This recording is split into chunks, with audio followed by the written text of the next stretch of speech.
अगले हमारे एक्सपर्ट की ओर। और जिस विषय पर हम चर्चा करने वाले हैं वो है रिस्क और इन्वेस्टमेंट। अब आप सोचेंगे कि इन दोनों का जो तालमेल है वो तो हमेशा रहता है, हमेशा इसके बारे में बात होती है, लेकिन थोड़ा हम और ज़्यादा इसके बारे में आज चर्चा करने वाले हैं। तो चलिए परिचय करा दूं, हमारे साथ कौस्तुभ बेलापुरकर साहब इस वक्त जुड़े हुए हैं और वो आज हमें बताएंगे कि आखिर किस तरह से जो निवेश और बाकी चीज़ें हैं उसमें रिस्क का कैलकुलेशन अहम हो जाता है। कौस्तुभ बेलापुरकर साहब डायरेक्टर हैं फंड रिसर्च के Morningstar investment advisers India में। कौस्तुभ जी, बहुत बहुत स्वागत आपका ईटी नाउ स्वदेश में। मेरा पहला सवाल यही है कि ये रिस्क और इन्वेस्टमेंट हैं तो एक दूसरे से जुड़े हुए, लेकिन ज़रा आप बताएं कि पूरा ये गणित है क्या, बाद में बाकी सवालों पे आता हूं। बिल्कुल। और ये बहुत ही अहम जो सवाल है कि रिस्क होता क्या है और ये इन्वेस्टमेंट से कैसे जुड़ जाता है। ऑलमोस्ट दोनों साथ साथ ही जाते हैं। तो हम हमेशा इन्वेस्टिंग की बात करते हैं कि हमें इतना जमा पूंजी कमाना है इतने सालों में। हम क्या भूल जाते हैं कि इन्वेस्टमेंट जो होता है उसके साथ रिस्क जो आता है कि उतार चढ़ाव जो होता है पोर्टफोलियो वैल्यू में, और दूसरे different different kind of risk आते हैं जो हम एसेट क्लासेस की बात करते हैं। पर रिस्क हर में होता है, कुछ में कम होता है, कुछ में ज्यादा होता है।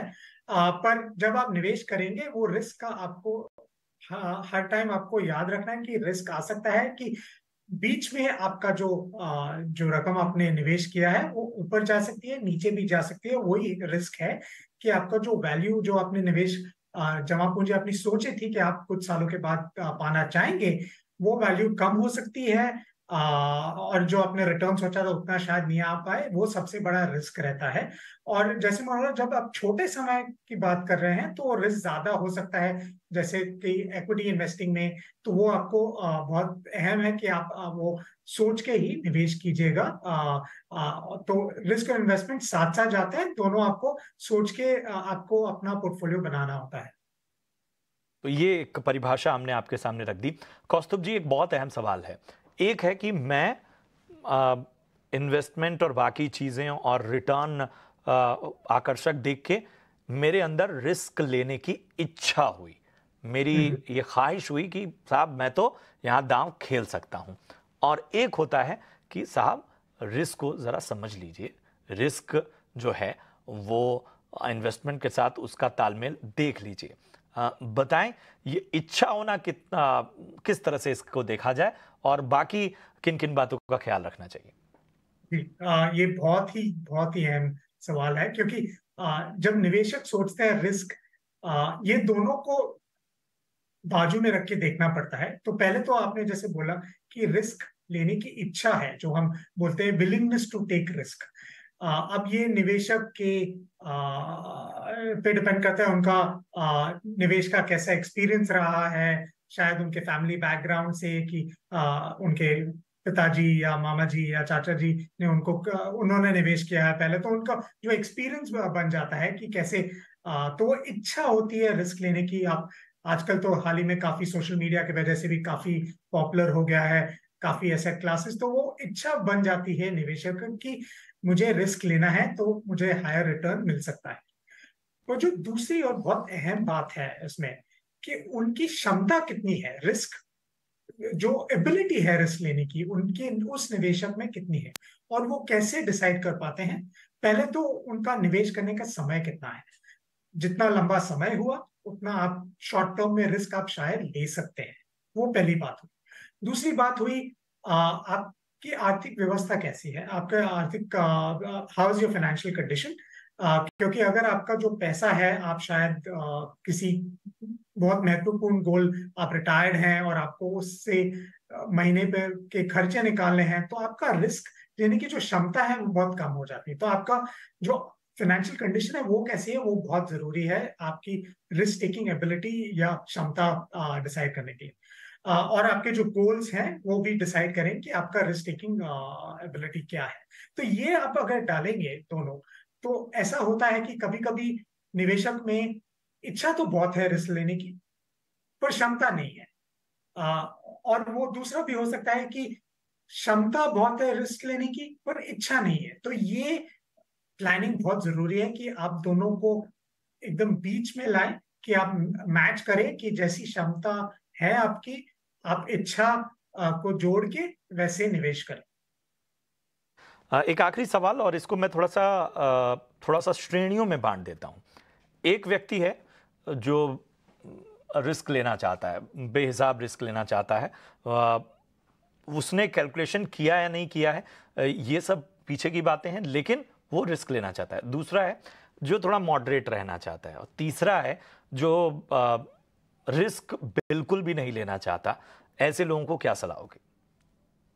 मैं इसका उदाहरण से समझाऊंगा। तो पहली जो बात हुई कि जैसे कोई रिस्क लेना चाहता है, और दो हिसाब से देख सकते हैं। पहले तो एक निवेशक है जो जिनका जो गोल है बहुत ही जल्द आ रहा है, मानो 3 या 5 साल में आ रहा है, पर उनको रिस्क लेना है क्योंकि उनको अपना पूंजी बहुत जल्दी बढ़ाना है, पर उनका जो टाइम होराइजन जो है काफी कम है।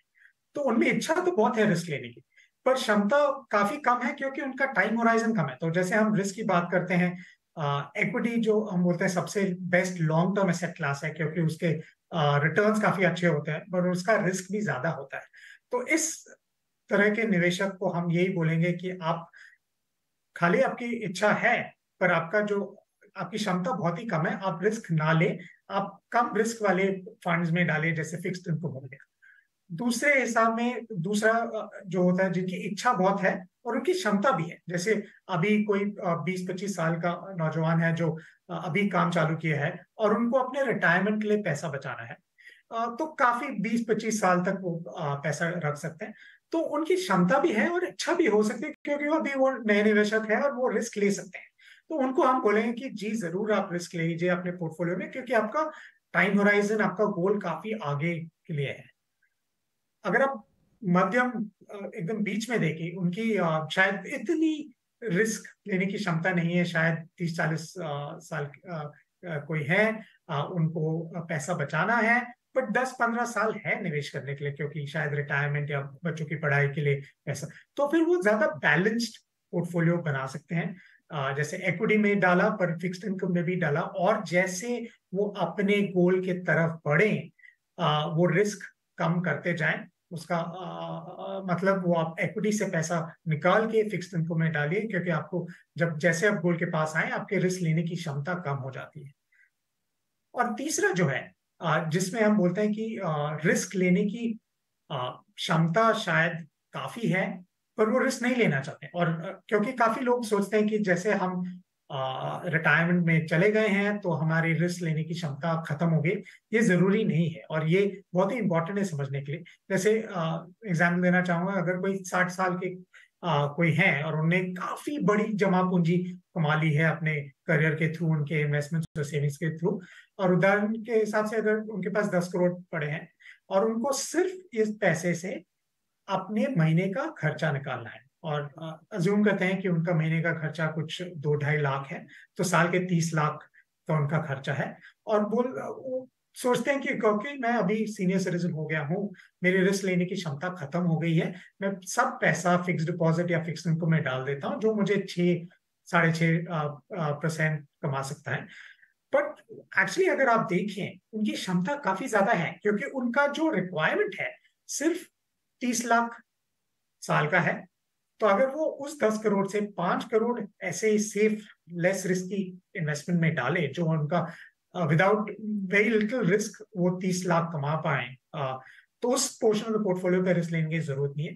पर दूसरे पोर्टफोलियो पे आप कम रिटर्न कमा रहे हैं, क्योंकि आप सोचे कि आपके पास रिस्क लेने की क्षमता नहीं है, बट एक्चुअली क्षमता काफी है, क्योंकि वो जो बाकी के 5 करोड़ है, आप 10-15 साल के लिए आपको जरूरत नहीं पड़ेगी, आपको शायद अपने बच्चों को देना है आपके बाद, तो वो आप ज्यादा रिस्क ले सकते हैं। तो ये बहुत जरूरी है कि आप ये सब चीजें देख के ही निवेश कीजिए, अपने जो एसेट एलोकेशन है डिसाइड कीजिएगा। जैसे मैंने बोला, क्षमता डिसाइड करेगा कि आपका, depending on your investment time horizon goals, से कैसे डिसाइड होता है, और you should try to match बिल्कुल, your willingness with your ability in terms of taking बिल्कुल, रिस्क। बिल्कुल। बिल्कुल। कौस्तुभ सर, आप हमारे साथ बने रहिए क्योंकि दर्शकों के सवालों का सिलसिला भी हम शुरू करेंगे और उस पे भी आपसे अहम राय जानेंगे। फिलहाल यहाँ पर हम एक छोटे से ब्रेक के लिए रुकेंगे। अब ब्रेक के उस पार आपके सवालों, आपकी क्वेरीज को हम शामिल करेंगे जिसका जवाब कौस्तुभ जी देंगे। आप बने रहिए हमारे साथ।